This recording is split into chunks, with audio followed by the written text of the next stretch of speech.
are watching the Blueprint Radio Show with DJ Miss Hennessy.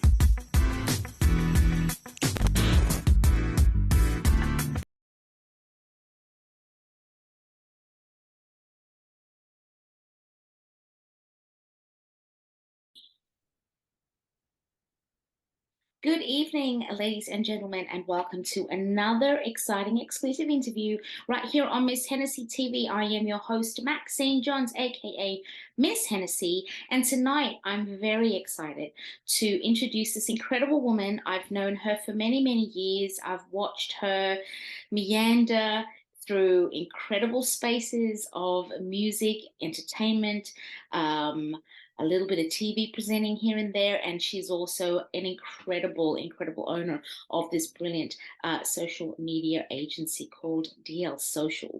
I would love to introduce the incredible Demelza Leonard, all the way in Perth, doing her thing. We're going to talk to her tonight about her brilliant social media agency, as well as obviously her other role as a music, entertainment, culture presenter. Welcome to the show, my love. Hi, thank you so much for having me. It's an absolute pleasure. Thank you. You're very welcome. It's been a minute because we've tried, and life and motherhood and career and just things have gotten in the way, and also time differences as well. Like we forget we're on the same continent, but obviously we're a bit behind, especially when we go into that 3-hour daylight savings, because apparently cows over here in Perth need extra time or something or other. So everyone keeps the referendum. Basically, every time we have a referendum on it, it always keeps getting knocked back. And the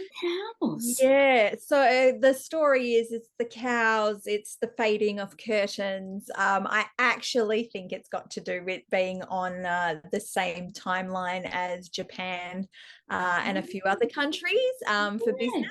But yeah, I've always wondered that. I've always wondered it, and I just up until recently, because I never know when the time changes. Thank goodness the iPhones tell us before. Before we had to do it ourselves, but they're telling us how to run our lives, and I never know. And then I go, well, what do we need it for? Like, it's almost like involuntary jet lag. Do you know what I'm saying? Like, you wake up and why it just doesn't feel right. So yeah, it's just the weirdest thing, and it's something we've had to deal with, but it's really odd. But the cows, thank you for that. You're welcome. Put that in the pocket, explaining that to the kids. How are you, love? How's life going? You're very busy. Life is very, very busy at the moment, but it's good busy. It's good busy. Managing, it definitely gets hectic because of all the different roles and hats that you wear, from mum to family life to business owner to, you know, and I like to throw in a few extra things, you know, social butterfly, networking, you know, what else do I do, like music and pop culture experts. So, you know, and then all the things that come with that as well. So yeah, so it's definitely keeping me on my toes, but I don't think I would want it any other way. I like being busy. Yeah, I feel you. And I've, like, obviously, like I said at the beginning, you and I have known each other for a minute. And by a minute, I think we're going on maybe 15 years now, 15, 16 years. Yeah, it would be.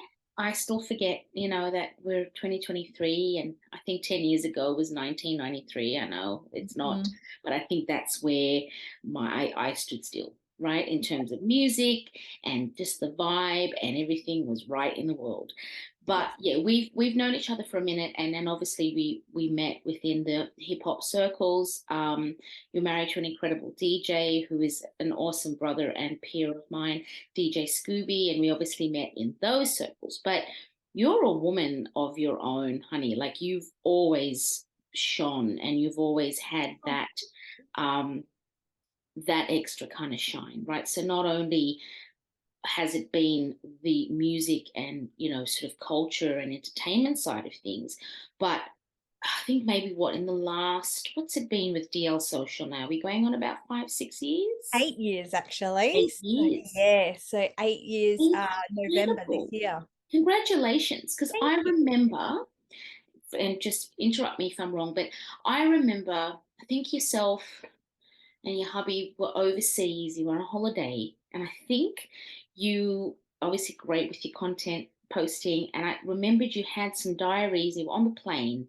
and I think you wrote DL Social or something, or you wrote something, you were like playing around with some ideas, but I think I know what I want to do when I get back home. Yeah. And I remembered seeing that post. And this is where we're at now. With from that post, you've Yeah. built this incredible social media agency. And yeah, it looks like it's going really well. Tell me about it. What's it about? Yeah, so funny you should say that. That was actually a trip to Fiji for a friend's wedding in Oh, 2015, and I had been recommended Lisa Messenger's Daring and Disruptive book to such a read. great book. Oh, Oh, that book changed my life, and flash forward, I think it must have been 2018. I actually met her oh, at a speaking event, and I burst into tears because I was like, "Your book literally changed my life."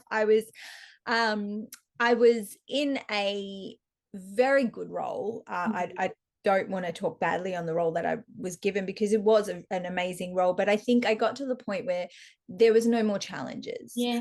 I was having anxiety almost every day just because I had no motivation to want to go to work. Mm, I really felt like, and I think also at the time I had changed my name as well. I had taken on Scooby's surname as well, and when you saw what I had done under my maiden name, mm, where I was a music journalist for Express magazine, which was the longest running street press in the country. yeah. I had hosted a live to air breakfast show. I had done radio interviews. There was all this stuff. If you Googled my name, as vain as it sounds. Yeah.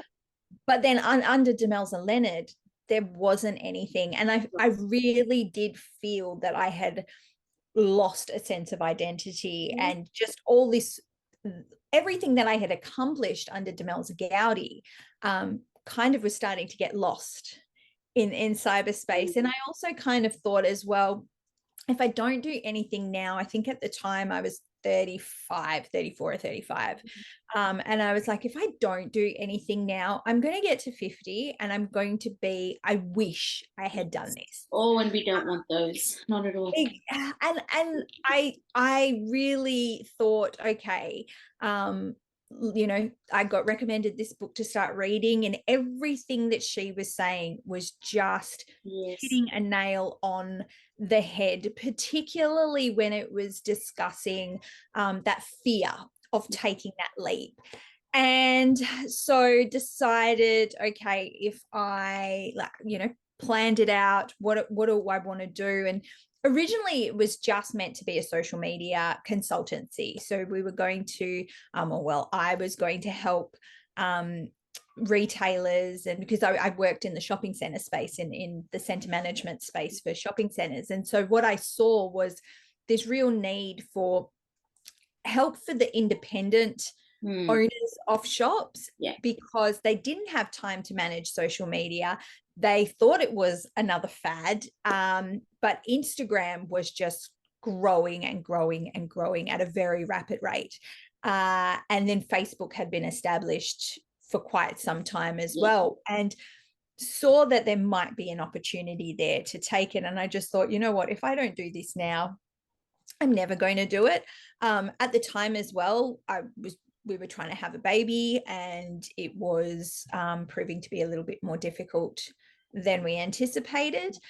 So that stress level that I was under in a 9 to 5 as well, all of that was kind of gone. And and we did go down the IVF route. We were very fortunate that it was on the first cycle that we were able to have our son Hunter. But I think if I was still in that 9 to 5 environment, Oh, absolutely. it would have been either a high risk pregnancy, or we might not have been as blessed and as successful with it as we were, but it also allowed me to continue working on the business.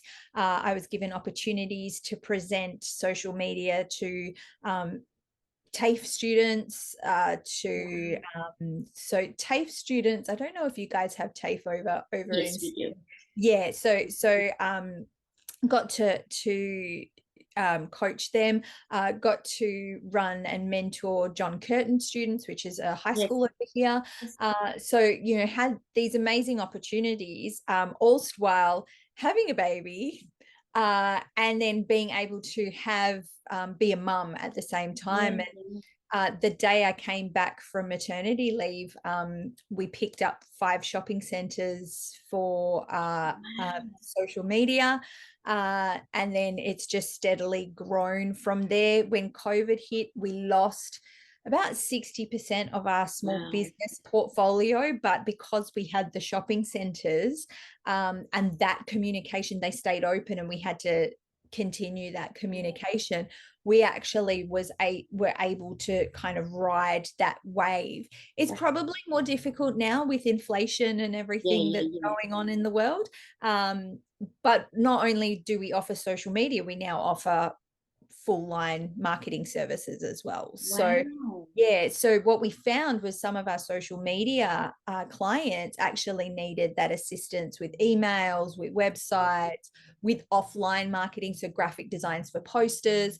And so we actually took that on rather than outsourcing that or recommending them somewhere else. We kept that on board and, you know, built a business that has made over $1 million in turnover in the last, you know, 7 years. So wow, that's amazing.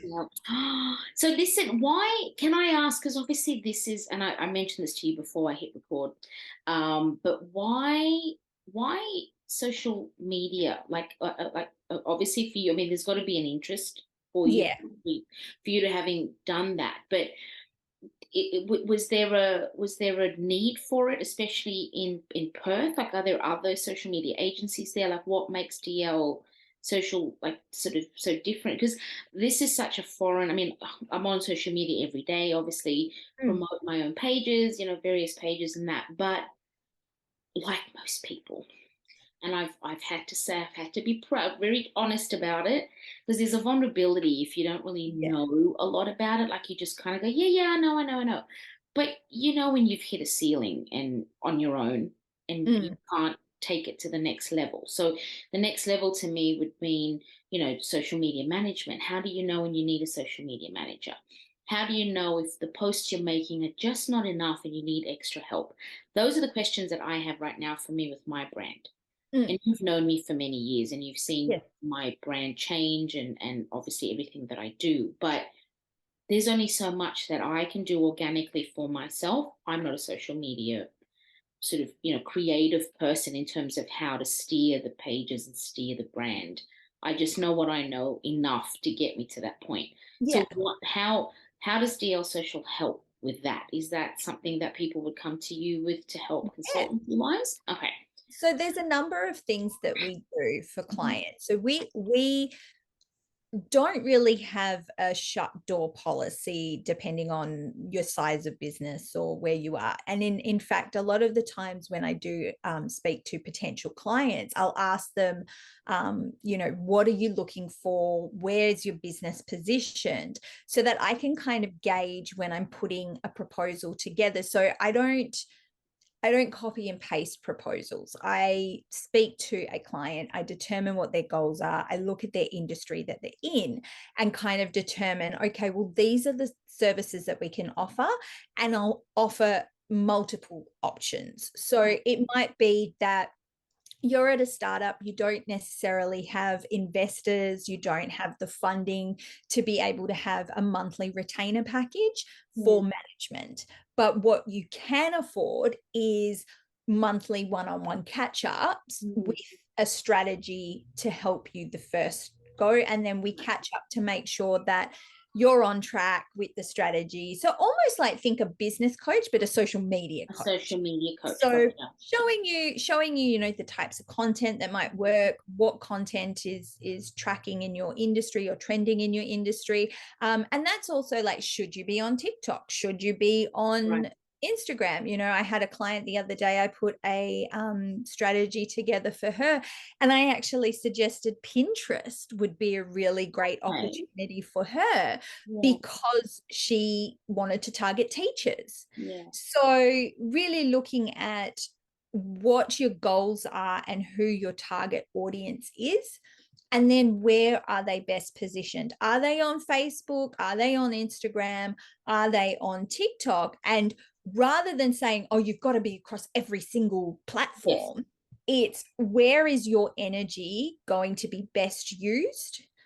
Where is your audience going to see you the best? And then how can you put that energy into creating content that's going to relate and resonate with them? So whether that's humorous, because that's how, that's what your audience is looking at, whether it's informative, because that's what your audience is looking at. There's a term at the moment, particularly we're seeing it a lot with TikTok, called actionable entertainment. So it's basically people sharing their products, but the way that they are actually showcasing the products, it's almost like it's an entertaining way of putting it together. Or for example, I saw an ad today on TikTok for Durex condoms, and it was talking about and it basically just had where the feeling you get when it just fits right, and it's like putting the little IKEA and Kmart cloth drawers that you put the kids' toys in, and then how it fits, and like it just fits snugly into a shelf. Or I think it was there was like a pipe, and it was going into another pipe and something, and this was a condom ad. But unless you saw right till the end, or you saw that particular username, you had no idea that this was they are so clever.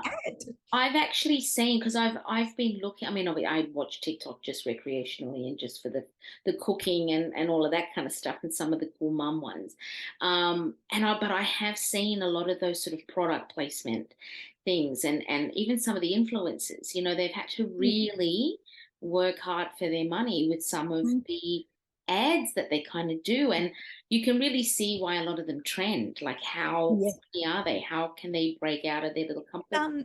It's a term with when the influencers, or when a customer actually creates content using your product or your service, called user generated content, so UGC.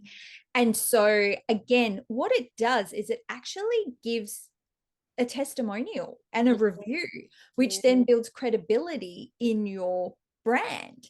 And that's where you tend to pick up new people listening or watching. And of course, the more people that interact, the more likely it'll end up in other people for TikTok, their For You page, or for Instagram, it'll end up on their suggested posts that'll come up now on their newsfeed. So there's a lot of different things there that you can create content, but it's not selling anymore. It's actually creating entertainment with a product. Kind of think like your when you see Pepsi in a film. It's almost like that, where it's advertising, but it's not really advertising. Yeah, absolutely. My God, it's such an incredible world. And like listening to you, how you've sort of, like described everything. And like I can see it on all of the little reels that I watch, or, and I sit there and I go, could I do that? Like, TikTok's a realm that I don't know if and I know a lot of people are quite, oh my gosh, like I think I'm still part of that old guard where, print journalism, print media, and radio, right? So that real kind of, the black and white type of vibe. And when everything went online, I think the safety of then having a blog, and I was able to build up my name a lot more with my blog. But then the minute the whole YouTube thing started, and I went, oh my God, people have to see me. It can be really daunting for a lot of people. Do you get Yeah. a lot of like clients going, I know I have to get online at some stage, but I'm just really nervous. Help. I actually had a conversation with a new client that we're going to be working on one-on-ones with today about that very thing, because they're in their 40s. They know that they need to be present on social media. They don't want to dance. They don't want to point at very fast, rapidly moving words.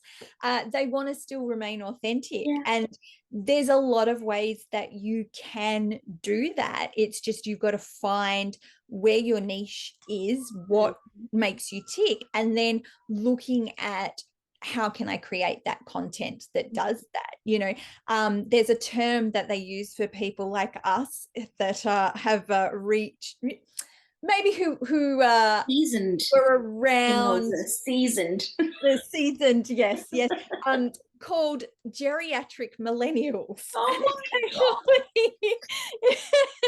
It's actually a hashtag that you can go viral with. Geriatric millennials? How dare Geriatric they? millennials. There is a massive spot on TikTok for nostalgic posts and nostalgic styles of posts, and then being able to kind of infiltrate that.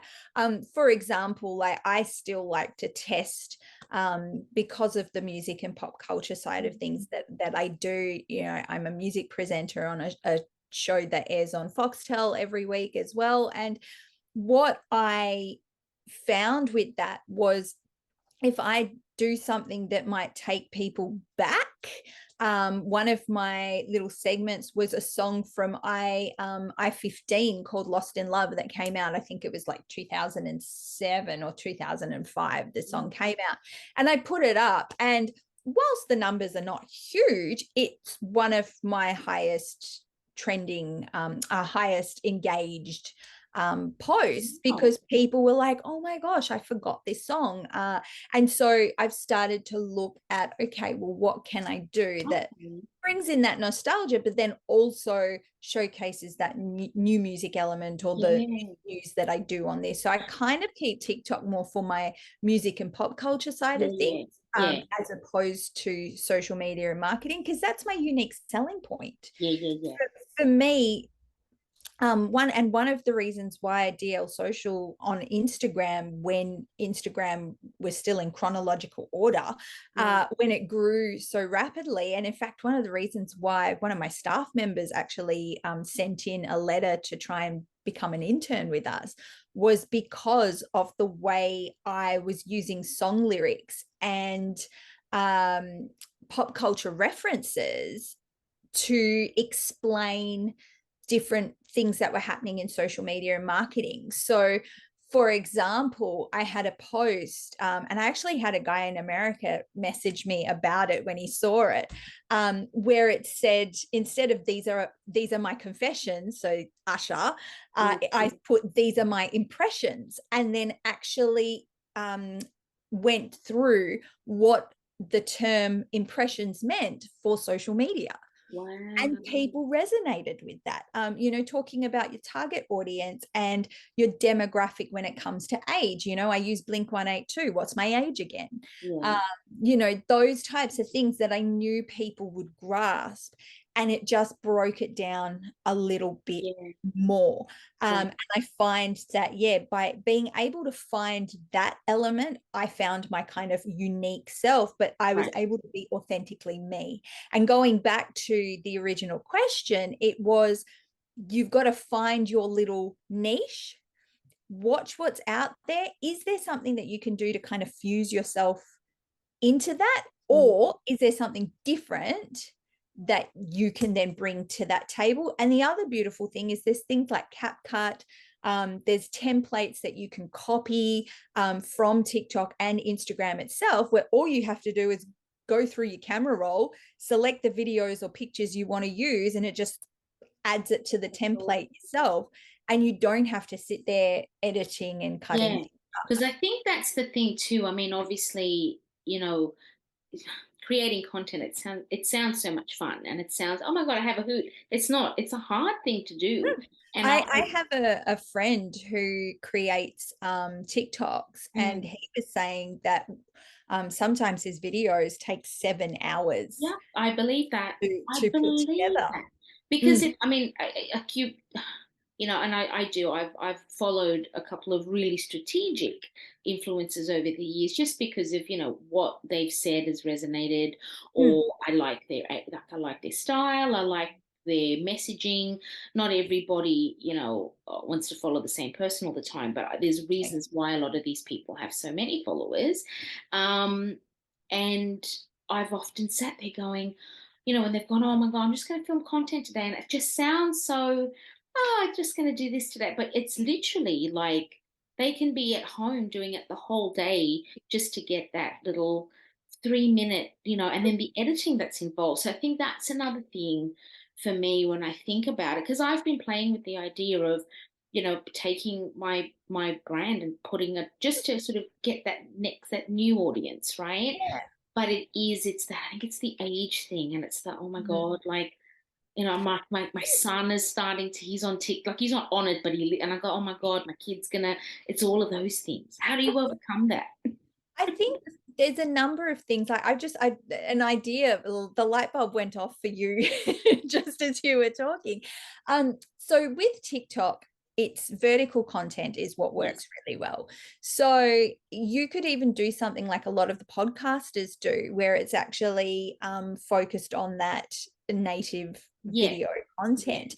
And share yourself like that, because you're literally doing what you're doing right now. That's it. And that's what I was thinking of it. And I just went, oh God, like, but then I got all these other barriers in me. And I think it's more just that fear of the next level of social media again. You know, I think it also comes down to the way that we were all brought up and conditioned, and that element of not just perfectionism, but also what is everyone else going to think? And the one thing that I see, it's horrible. And you know, for me, imposter syndrome is so huge. Oh, speak on it. I can't even. Imposter syndrome, performance anxiety, all of those things, as it's real stuff that it's not just labels we give ourselves. This is stuff I mean, you've just brought it up. I would never have imagined you would have even had to deal with that. But I actually got, so I've been seeing a kinesiologist since 2018, because what I was finding is my imposter syndrome and overwhelm would go so deep that I would self-sabotage. And I would get to a point where there were so many amazing opportunities that I would call in sick for, or I couldn't make, or I would find excuses not to take. I actually didn't finish I was accepted, before I even met you, I was accepted into the WA Performing Arts Academy for broadcasting. What? Yeah, and that was a 3-year course, which I dropped out after the first year. So, you know, and that is probably one of my biggest regrets to today, because I probably would have ended up being a TV journalist, because that's what I wanted to do. But even back then, and I didn't realize that the self-sabotage was so rife, and the imposter syndrome and was so prevalent for me, that I was giving up all these amazing opportunities. And then 2018 came about. I joined this amazing women's group that was here, a networking group that was here. And originally I went to see the kinesiologist that was recommended to me because of mother's guilt, and that working on my business and not being able to 100% of the time manage, you know, being a mum. I was feeling really bad, but if I didn't work, I had to bring some sort of money in. Like I you know, I had to do this. I just built this business. I didn't want to kind of fail on this, because I had business failures before that, and I didn't want this one to be the one that failed as well. So so for me, it was that imposter syndrome. And I think there's so many other things that we need to be aware of when that content, you know, social media doesn't help. But we're now in a day and age where we can be our authentic selves and people are embracing that. You know, for me, for a very long time, and in fact, in the last 18 months, and I'm sure you've seen it on my social media as well, is I have gone from being this suit wearing, everything I do is fully branded. I'd be wearing makeup right now if I was, you know, doing this interview back then. Very worried about how I would look and how I presented myself. But in actual fact, I felt like I was trying to become I was almost trying to fit into someone else's cookie cutter mold. And that wasn't me, you know, that hasn't been me. Like, I am very crazy. I, you know, love being able to do what I do. I mean, I'm 42 in a couple of weeks' time. I embrace the fact that I don't dress like a 42-year-old. I love to dress funky. I wear big hoop earrings if I can get away with it. Granted, if I'm going to rock up to a meeting, then I'll dress presentably. But I mean, today I was at the office and I had on my Jordan 7 gold hoop sneakers. I had on Jordan cargo pants. I had this jumper on and my hair was in 2 pigtails. So, you know, for me, it's just how I'm feeling. And I've started putting that more online. And the more I did that, the more opportunities started coming my way because people actually got to see me. And yes, I don't necessarily fit in that mold of, well, she's a mum, so she should be like this, or she's a businesswoman and she should be like this, or she's doing this and, you know, she should be wearing corporate clothes, or, you know, the latest outfit from Portman's or something like that, or she's on TV and she's doing this. But then also, I'm not your standard social media person either. I'm a music presenter and I'm a pop culture expert as well. So why wouldn't I bring that little element to me? Because at the end of the day, over here in Perth, I'm now known as the glam hoop wearing marketing girl, you know. So the very thing that you're not trying to put out there is what it is what, you know, has now it's now become my it's part of my identity, but it's an identity that I don't have to pretend. And that's it. That's the big thing. And there's been a lot of great little nuggets of truth that you've spoken about in this particular little piece. You know, the whole idea of authentic living. When you're in your 40s, it takes on a whole new meaning, right?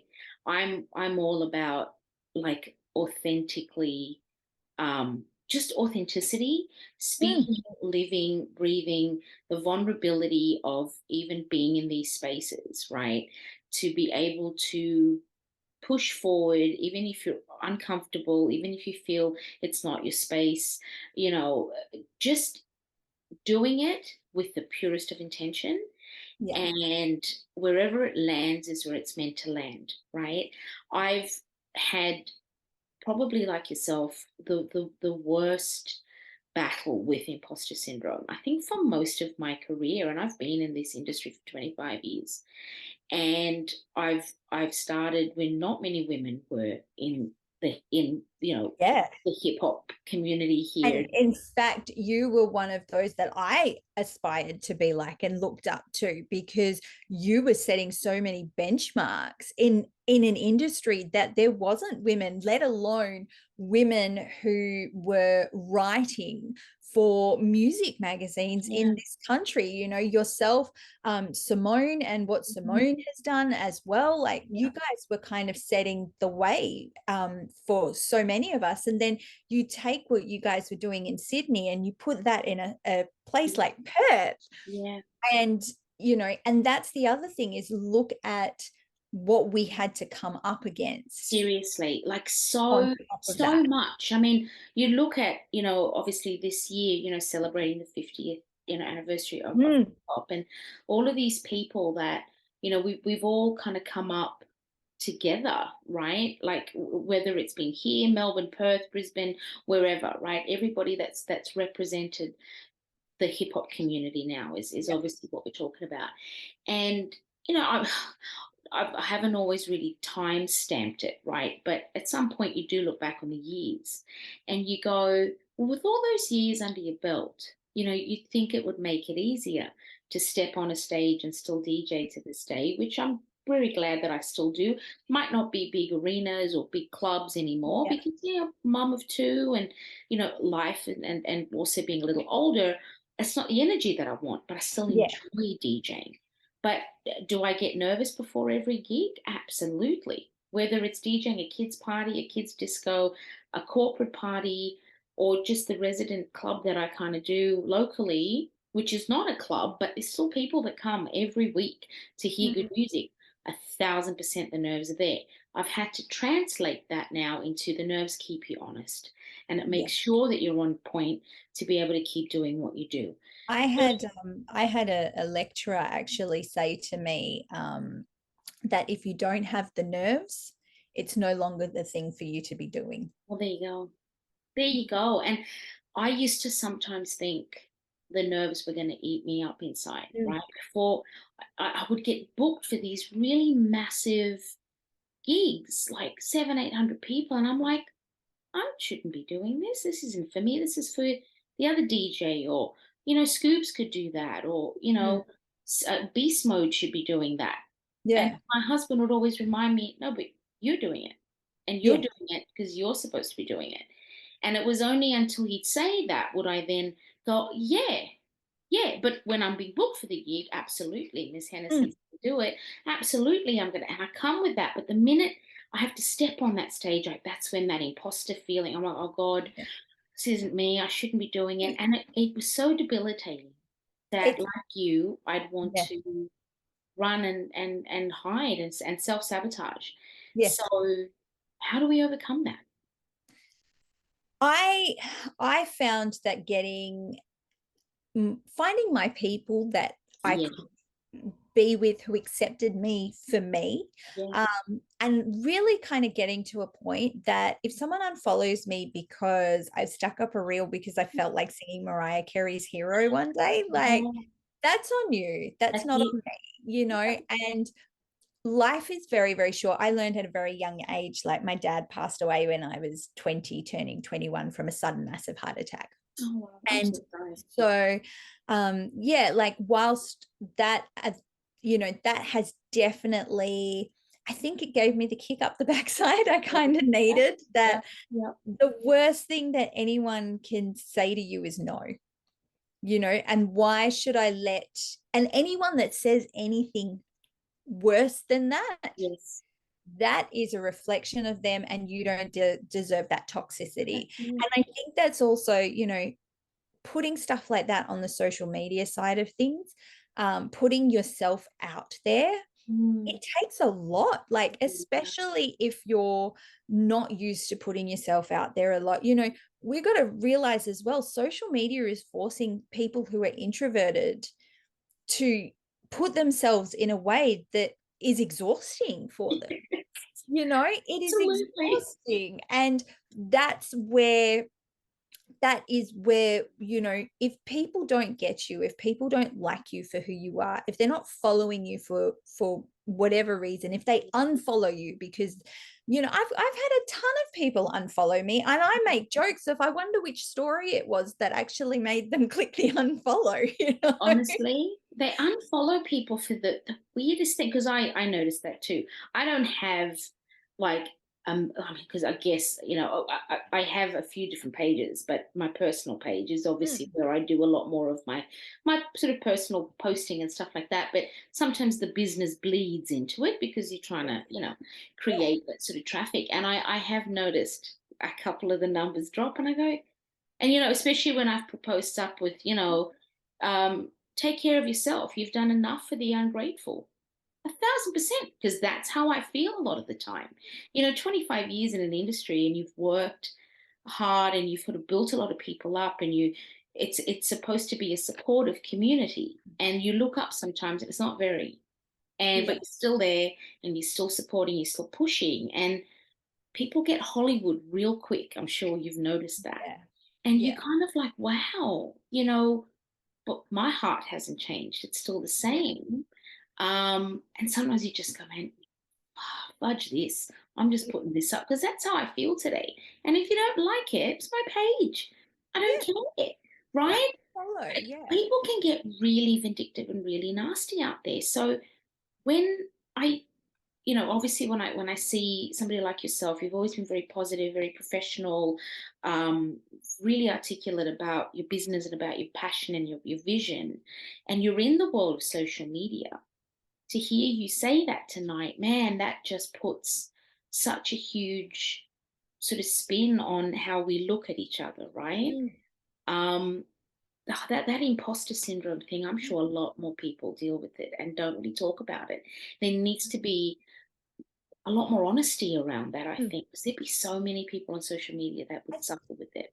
I think it's actually really interesting because you don't know what's going on behind the photo, behind the Instagram story, behind the reel that got created. You don't know what's happening during, they might be going through the hardest time of their life, but they have to stick up reels because that's content and they've got to keep being consistent. And, that's one of the reasons why I actually quite enjoyed Be Real when that was in its high time. I have to admit I'm no longer on Be Real because it just goes off at the worst. I understand it's meant to show that you don't have this picture perfect life, but there's only so many times I can show myself sitting on the couch watching TV or getting frustrated at my son or, and then that you've got this really cool event that you're going to and it goes off at the wrong time. So I started getting a bit frustrated at that and I did come off it, but I did enjoy the fact that you could see what your friends were doing at any given time. And that it showed you that we're all doing things that aren't glamorous and, that aren't fantastic or, some people were very bold enough to put themselves when they were on the toilet and the Be Real notification would go off. Oh, no. Yeah, that's a bit too much information there, but, props to you for your authenticity. And I think that's one thing that we have to remember is that, yes, it's social media, but that, for a lot of people, they're projecting the life they want people to think they're going through rather than what is actually happening. Or they might be doing it because they have to for work. Yeah. And there's that fine line too. I mean, obviously we have noticed like the whole mental health crisis, obviously linked in with, social media. I mean, there's lots of oversharers out there. Yes. I see that. A couple of my girlfriends and I, we always have a bit of a giggle sometimes.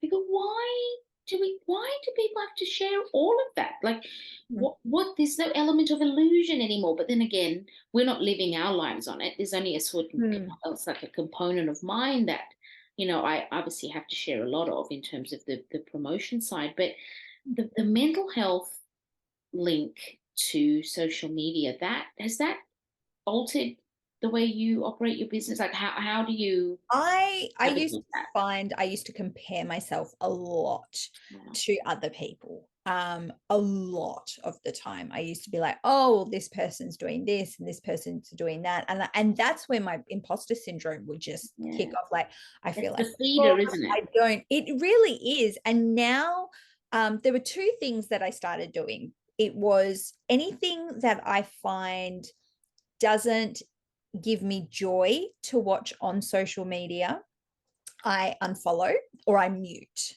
Yes. Anything that I find might affect me or make me feel in a negative way. So that could be news stories, that could be someone who, for them, that's okay for them to be sharing, or they might be someone who's just constantly angry at everything in the world. You know what? That energy, I love you. I think you're an amazing person, but what you're posting doesn't serve me. And unfortunately, I have to stop this.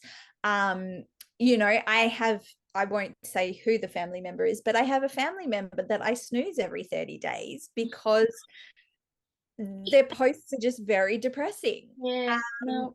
And I just I don't want to see that, because it is depressing. Yeah. And that just adds me, to give you some context as well. I'm very aware, and one of the reasons why I went and got help for the mother's guilt, the imposter syndrome, the self-sabotage, was when I was 19 years old, I was diagnosed with a mental breakdown. Oh.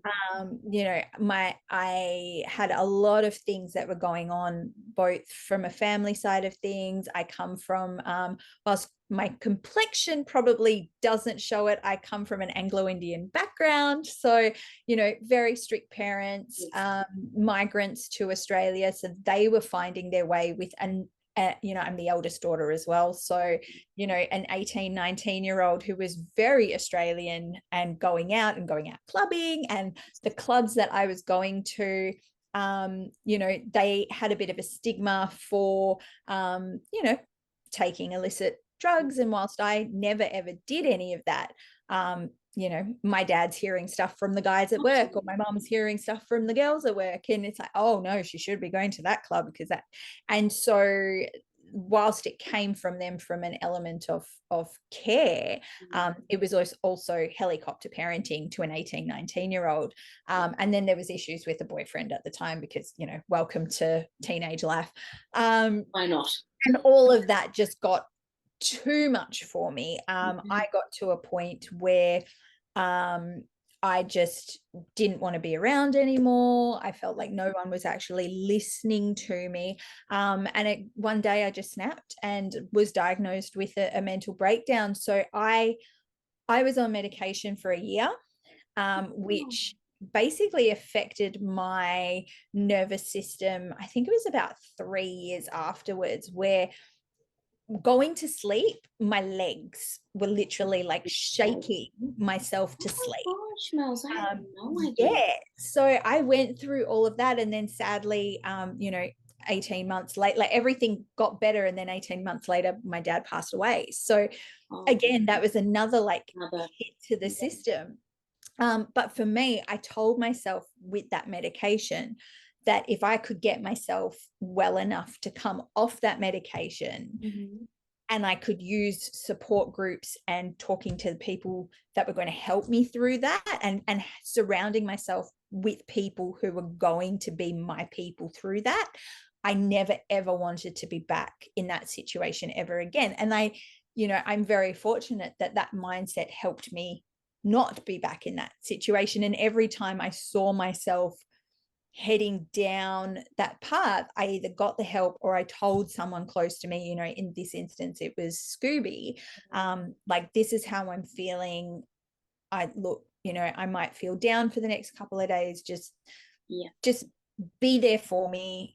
This is this. And then even when I had my business, I told my virtual assistant, if I keep saying no to things, like, just tell me off, because it means I'm self-sabotaging and I'm heading down. So if I start doing this, this, and this, just give me a bit of a, hey, Dee, what's going on? Because at least though, Mel's, like, you were honest enough with yourself to be able to, I guess recognize those triggers, right? That I think a lot of people are scared to be honest with themselves about a number of these issues that we're talking about. And, I don't know if that also falls into, the age-old kind of conversation that people have about Australians in any kind of entertainment capacity having the tall poppy syndrome. So no, we can't talk about our fame too much. We can't relish in what we've achieved too much. So then, and that's the old guard that I come from. So then, having had that for most of my career and having to dumb it down to being a female in the industry, having achieved great freaking things, but no, we can't talk about it. You can't talk about it. Then that you sort of just add another layer of guilt, and then here we go with the self-sabotage, and here we go with the imposter syndrome, and then that don't even add a nice sort of mixture of performance anxiety, and you've got yourself a real little winner. So there's levels to it, and for us to still be here in whatever capacity we're in, reinventing the wheel, I say kudos to us. And it is the age of, I think once you pass, from 40. I mean, I'm 47. Yeah. So once you pass a certain age, it is caution to the wind. I really don't give a shit, but I Yeah. give a shit enough for respect of my family, respect of self. If you've got children, right, and your brand, you don't want Yeah. to be out there being an idiot and Yes, expecting miracles. exactly.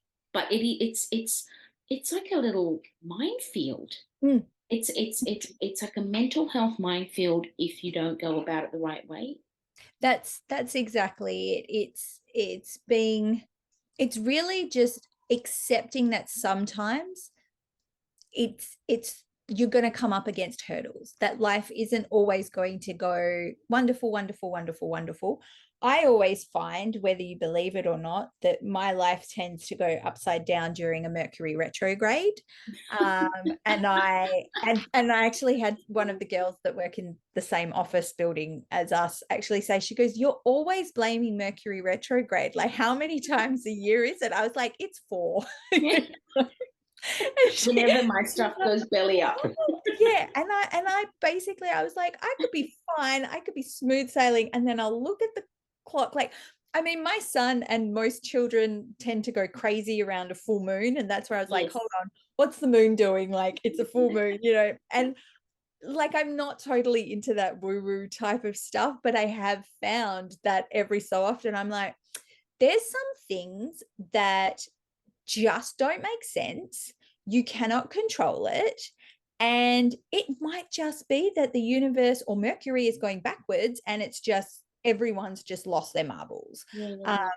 Which I think is the way the world is going at the moment. Yeah. I don't think Mercury is to blame. I just think the world is really going down a path that sometimes I sit there and I go, how are we still? Is this mankind? Because there's nothing kind about it at the moment, right?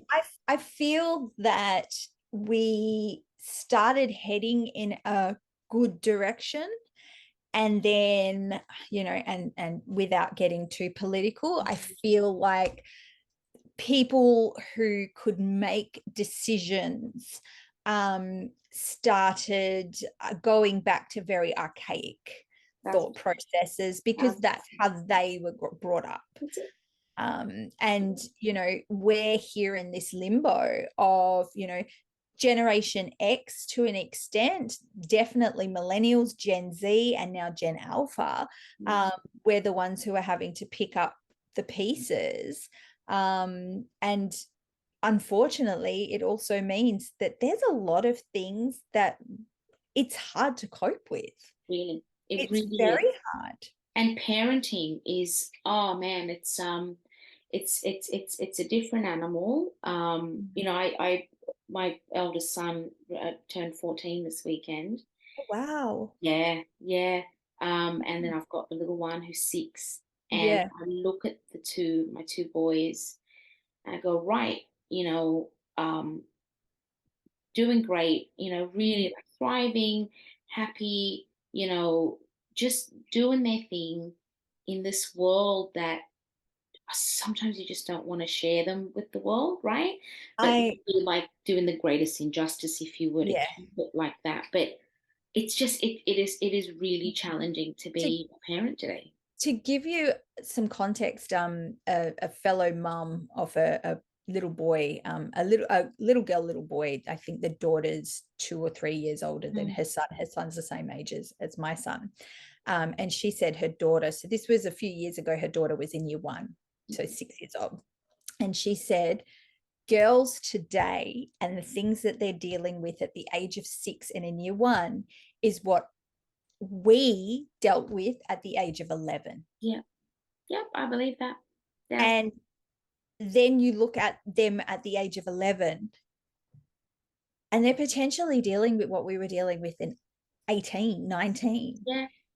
And how do you expect these kids to deal with this and then be confronted with social media and things going online and this cyberbullying that's out there as well? And it's very, very scary. It's something that I hope I'm trying to instill as much acceptance of other people as I can in my son.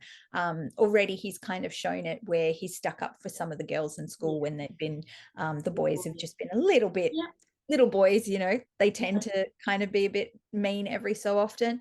But even over the weekend, took him, we were at one of the convention centers and there was an anime convention that was on, which, you know, I grew up on Astro Boy and Samurai Pizza Cats and Sailor Moon and, you know, these animes that I used to watch as a kid. And whilst I hadn't shown him that, like for him, the closest to anime he knows is Pikachu and Pokemon. Yes. I wanted him to kind of see all the different cosplay and the different things because this is someone else's interest. And whilst it might not be seen as cool for the basketballers or the footballers or, you know, what is the norm, this is actually something of interest to these kids, or, you know, there was teenagers, there was adults, you know, this is what people were into. And I want him to be able to accept people for that. Absolutely. You know, and hopefully I'm doing what I can and I can be there for him. I actually do joke with him, and I've said it to him a couple of times in the car, and I'm like, look, you're not going to understand what I'm telling you right now, but when you're older, you will. Mummy works in social media. Whatever you think you can hide or you know, download or try and be on, Mummy will be 3 steps ahead of you. So that's the same type of threat that a DJ gives to their child. You see, it's the same kind of threat. I know when you're underage in the club. I don't, however, think it's going to hold much weight because, I would be really concerned if I was in the club DJing when my son is 18 and going out there, because even though he says, "Mom, can you please?" and I go, "Really? You think twice? I'll be 52, mate." On that, I showed my son the Coachella live streams, and he just I thought he'd be into Blackpink and Bad Bunny and, you know, the stuff with a little bit more dancing. And no, he absolutely loved all the techno and the hardcore and the house stuff. And he was going nuts. And I was like, okay, when you turn 18, we're going to Coachella, because I'm okay with that. 1,000%. I love it. I love it. Look, there's nothing, to me, I think, being able to connect with your kids, especially boys, like being a boy mom, it's really special. I love it. I couldn't ask for anything more. I love the connection I have with my boys. And even though it gets to a point now where my eldest boy is cleaving more towards dad, which is fine because it's dad's turn now with that, they still come back to mum. There's something about having a cool mum that does all these things. And I know he sort of goes to school and he talks about, you know, my mum's interviewed all these cool people and hip hop, and she's a hip hop. And so I go, if you need to use me for cool points, may go for gold, but you're your own cool. And we're just going to fan those flames. But it's an interesting time to be a parent of teenagers, especially with social media, especially with the cyberbullying. It's all you can do is just lead and, you know, raise with integrity and that sort of acceptance of self and acceptance of others. But then on the flip side is also, don't expect everybody to want to be your friend, because they don't. Not everybody has the same intention. So that's what I find is challenging, right? Yeah, I think and the levels of social media as well. I mean, you can go down the rabbit hole, like sharenting and what you're posting of them now. How is that going to affect them when they get older? I mean, we've just seen France has actually banned overshare of children, particularly with influencers, because of the impact that they have found these kids have as teenagers when they never wanted to be on these platforms in the first place. So that is it. Oh my God, all these kids that perform and do stuff and their parents, that is that's a whole other conversation. What's it called? Sharenting, so basically the oversharing of your child with your content. So basically, you know, it's amazing that the technology and just, it's now the evolution, you know, it's the evolution of the stage mum and the momager. It's the evolution of it now, because and then And then on that, you look at influencers. Influencers are the new celebrity endorsements. Yeah. You know, and it's all because of this little thing that we put in our That we cannot do without. Exactly. So being a social media agency manager and content creator and all of that, most people have their downtime scrolling and wasting idle time on here. What do you do? I do scroll, but I don't scroll for business. I scroll, I do love my nostalgic music stuff. But I watch TV. Like I love the Kardashians and Vanderpump Rules and The reality TVs. the reality, Real Housewives of Atlanta and Beverly Can I Hills. ask you, what did you watch the wedding, the Travis and Courtney? I haven't seen it yet. I'm actually behind on the wedding, You but need I to need get to see it involved. before the new season I starts.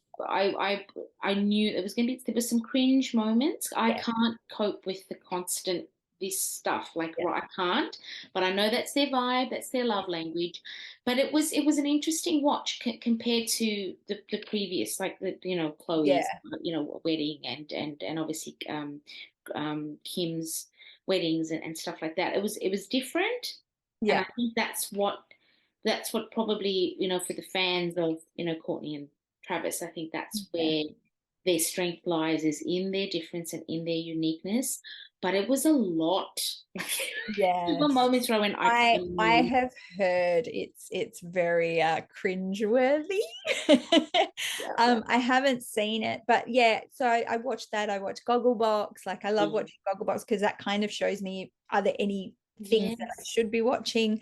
yes. And then I read. I actually do read books. So You I'm find it reading. hard to read when you're online so much?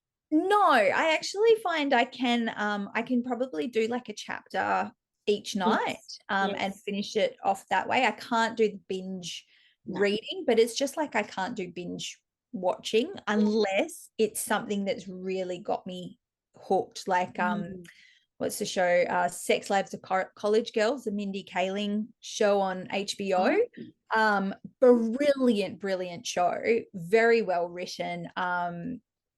There were so many elements to it that even in my 40s, I kind of like, yep, yeah. I totally remember that, even though it's a totally different time. I get that, but I highly recommend that series, and that I binge watched. And I think Sex Education was Yes. the other one that I binge watched as well, but that was because I was 3 years behind everyone else and I needed to catch up. Oh, Yeah, I get it. I Heartbreak get Mama it. was also pretty good, because the other thing is for me, pop culture is TV as well. Yeah. So whilst it's allowing me to kind of just switch off from a brain perspective, Yeah.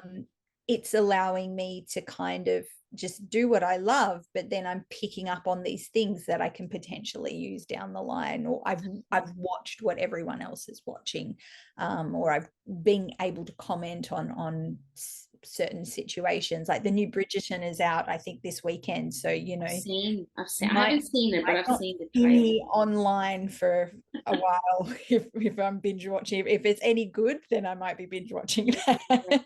Absolutely. So I guess moving gears or switching gears, when you're not obviously doing your DL social and wearing the entertainer, sort of social commentary cap, there are quite a lot of events that we get to see you at, like some beautiful gowns that you wear. Obviously, Scooby's, a very, very well respected DJ in Perth. So there's a lot of sort of socializing. So you are still within that sort of nightclub world, not by choice sometimes too, because I'm sure you're also like, you do it, I'm staying home with our kid Yeah. tonight. But when you do go out, I mean, how has it changed for you now from when he sort of first started DJing, and you've obviously been. So Yeah. I started going clubbing when I was 19, and I started in the dance world and ended up in the rock world, and then ended up in the R&B hip hop world, which is where I've stayed. But and obviously, being with him for 18, almost 19 years, I followed that journey with him to all the different places. I've worked in the industry as well. I've been everything from a door girl right through to a promoter myself and run my own events. I've done marketing for events. I've run club nights. I've the only thing I haven't done is actually either been a bar staff or a DJ. They're the only two things that I have not done. But there was a time where I was like, oh, I can't do this anymore. I'm too tired. I want to go home by 10 o'clock. And then Hunter came along, and I was mum where I had to be home by 10:30. There were a couple of balls where we'd hire a hotel room at the ball, where the ball was being held, and grandma would be in the hotel room upstairs, because if he woke up at 10:30, the whole neighborhood knew he needed mummy, and he just would not settle until I got home.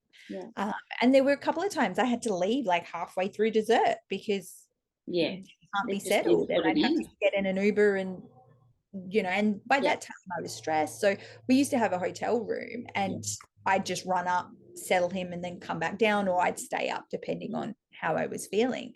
Now, obviously 6, he's a lot more independent. He loves his sleepovers. So, that allows me to go out and about. But I actually enjoy more of the bar scene. I've been out, clubbing now. It is full of 18-year-olds and, music that it's great up until midnight, and then it goes to trap music, and I'm just like, oh my God. Nope, can't handle this. Or it's like the trap version of Shots, and I'm like, Shots was already a very like aggressive song. Like I don't even want to go down that route. I don't even want to go down that rabbit hole. And so I basically, like, I'll go out, but I'm very particular about where I go and what I'm doing. And then sometimes will go to an event that might get me out of my comfort zone a little bit, or it might be because my friend enjoys that. So. You know what's lovely though is to see that you still are out, because I think a lot of the time, and this is probably what happened to me, but I think a lot of it had to do with what Sydney was going through with the lockdown. The lockout laws that ruined so many DJs' careers, because, and not only DJs, but like, the whole club scene here changed dramatically.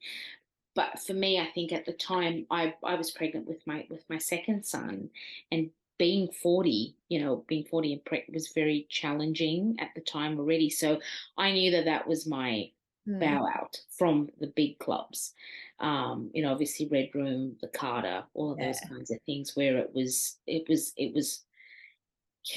a lot. Like it was, I mean, you've been here, you've seen what it used to be like. So, but I think once that happened for me, it was the time to sort of bow out. And then when sort of COVID then came and then even shut it down more, every time you'd feel a resuscitation, it'd go away. And then it was like, when is it ever going to happen? So I think when I eventually got back behind the decks, I had changed. And I remembered looking at my husband going, do we want to get involved anymore?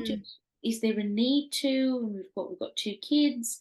My mum's a lot sort of older. My dad passed in 2019. So that changes things too, because then you've got one parent and you can't really rely, because I've got my sister and she's got her daughter and the whole deal. So I just sort of I just sort of hung that up a little bit. We've got to a couple of nights, but I found I was faltering at about 10. When the BPM starts to change and myself. Yeah, and you're like, kind of done now. I find it was actually funny. I went out a couple of weeks ago and I was on the dance floor, and I was just very aware that I was probably the oldest person on the dance floor. But I was doing this with my hand, like, I was dancing with my hands, as you do, that's how I've always danced. But I really, like in that moment, I was like, no one dances with their hands at all. And I felt very old in that moment. Isn't it like, funny what you notice though when you're out? Yeah, and the funny thing is I knew the music, like it was new dance music, and I knew the music, but I just was like, I feel really old right now in this like group. So I ended up going home pretty soon after that. But I'm sure you didn't look it though, and I'm sure we think that people are looking at us like that, but no, my dress is too tight, I shouldn't have worn these shoes. Like whatever young people are thinking, they're thinking. You know what? To be honest, I think if anything gives me away, it's because I'm wearing heels out. Everyone wears sneakers here now. Like no one goes to a club in heels, and I'm the only one who does. And if that doesn't, that and the 19 in front of my date of birth. Oh God, listen, that 19 thing, I think I posted something today with if your birthday starts with 19, this is what getting out of bed looks like. And the guy was stretching, and as he got up, his knees were like, not today. And he felt, I laughed so hard because everything aches and you get angry at the fact that you're aching and you don't know why because all you were doing was sleeping. Like, yeah. What is this like? You get a random foot cramp. You're like, what is this? Oh, you didn't drink enough water yesterday. But you know what though, Mels? We still look fly. We're still here. We're still keeping those fires burning. And I think we're doing a damn good job. I totally agree. I totally agree. Just to sort of, connect with you tonight, to hear your story and the amazing work that your company is doing, is building, is creating, to have sort of watched you from, when I first met you all those years ago in that, red room, one of those massive epic nights that we used to have down here when you and Scoobs would travel down and come and hang with us, to this incredible accomplished woman that I sit here. I'm not surprised. You've always been so focused and so driven and just so necessary for what it is that you're doing. So more power to you, sis. You're doing amazing work.